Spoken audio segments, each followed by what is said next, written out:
Timken India कैसा दिखता है? देखिए अभी मैंने अपने एसकेएफ की बात कर रहे थे, टिमकेन देखिए कहाँ पे है, शिखर पे है पूरा।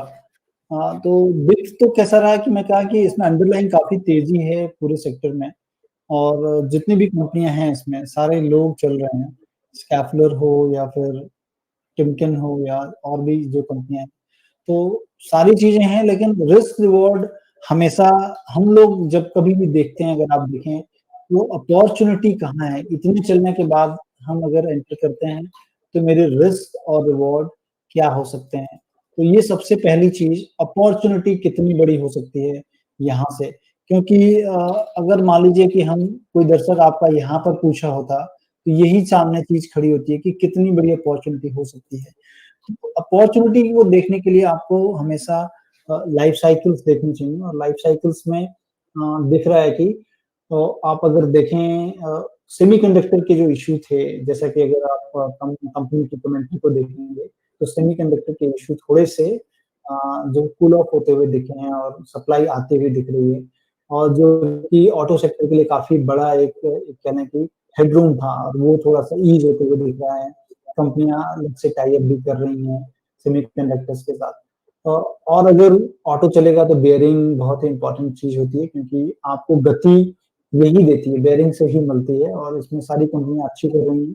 टिमकेन भी अच्छी है, अगर आप तुरंत लेने की सोच रहे हैं तो मुझे लगता है कि थोड़ा अवॉइड करें क्योंकि एक अच्छा उछाल आ चुका है ऑलरेडी तकरीबन 700 पॉइंट का।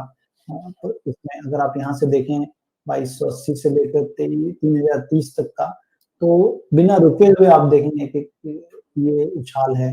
तो इस जगह लेने से आपको रिस्क हो सकता है कि कभी भी करेक्ट करें, अच्छी चीज़ें जब भी अपने मैं कहता हूँ कि जो मीन टू रिवर्जन्स जैसे कि ये जितनी भी लाइनें हैं, ये कहाँ पर करे आके सपोर्ट लेता है। तो जो भी कंपनियाँ अच्छी ट्रेंडिंग होती हैं, तो आप देखेंगे कि अपने मूविंग एवरेजेस के सपोर्ट के पास आते हैं, तो या तो मिडल जो है वो व्हाइट लाइन जो है यहाँ पर आ जाए, मतलब 26-2700 के आसपास का भाव अगर मिलता है, जब भी रिवर्ट करे, तो आप पोज़ीशंस वहाँ पर ले सकते हैं। ठीक है। आप कह रहे हैं सर कि कहाँ से कहाँ आ गया और ये जो लाइनें दिखा रहे हैं, अगर मैं कहूँ कि ये बहुत ही छोटी-छोटी लाइनें हैं और जो दर्शक हैं या जिन्होंने सवाल पूछा है, उन्होंने 2011 से खरीद के रखा है। तो वही मैं कह रहा हूँ कि अगर कोई किसी ने मेरे को नीचे अगर पूछा होता कि ये क्या हो सकता है? देखिए कि अगर मैं इस कंपनी के बारे में देखूँ, तो 22-23,000 करोड़ के आस-पास के करीब का मार्केट कैप है। टॉप का पीई है मतलब इसमें लोग देख रहे हैं कि अर्निंग काफ़ी अच्छी आ सकती है। तो 70 के पीई के आस-पास कंपनी ट्रेड हो रही है और कंपनी में के रिटर्न रेशियो अगर आरओसीई, आरओई को देखें तो काफ़ी सुपीरियर है, मोर देन 20% जिसको हम लोग देखते हैं होनी चाहिए तो वो है इसके अंदर में। अगर आप देखें डेट तो बहुत ही कम है, मिनिमल है, 32 करोड़ के करीब का ही केवल डेट है और कैश इक्विवेलेंट 18 है मतलब ऑलमोस्ट निल है डेट और 855 करोड़ का इनका वर्किंग कैपिटल है। तो ये सारी चीज़ें देखकर लगता है कि कंपनी जो है ठीक कर सकती हैं और हाल-फिलहाल में अगर आप देखें तो इन्होंने थोड़े-थोड़े एसेट्स भी अपने में जोड़ा है मतलब कैपेक्स भी थोड़ा-थोड़ा बहुत ज़्यादा नहीं है, कर रही हैं। और आने वाले टाइम पे अगर ऑटो सेक्टर पे नज़र है, मेटल्स के प्राइसेज़ जिस तरह से गिरे हैं और ये सारी चीज़ें संकेत दे रही हैं कि हो सकता है कि यहाँ से भी बढ़े। तो इसीलिए मैं कह रहा हूँ कि आपको एकदम दौड़ते हुए कार पे ना बैठें, थोड़ा-सा वेट कर लें, आपको हर चीज़ मिलती है।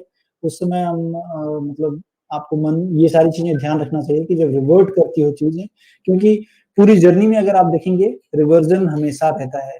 आप देखो इनके जो भी ये पिंक लाइन है जो कि 100 डे मूविंग एवरेज है, बराबर आपको पूरे जर्नी में आपको मिलेगा। क्योंकि जब बड़े करेक्शंस होते हैं, तो आपको 200 पीरियड या उससे भी कभी नीचे आ जाता है। तो लेकिन वो ओकेजन्स कम होते हैं। देखिए काफ़ी दिनों बाद ये ओकेजन्स आते हैं। लेकिन 100 पीरियड के पास मिलना मतलब स्वाभाविक है, you will have to wait कि वो कब आता है। तो आपको उस तरह से पोज़ीशंस बनाएँ इसमें। ये राय है टिमकेन इंडिया पे संतोष सर की।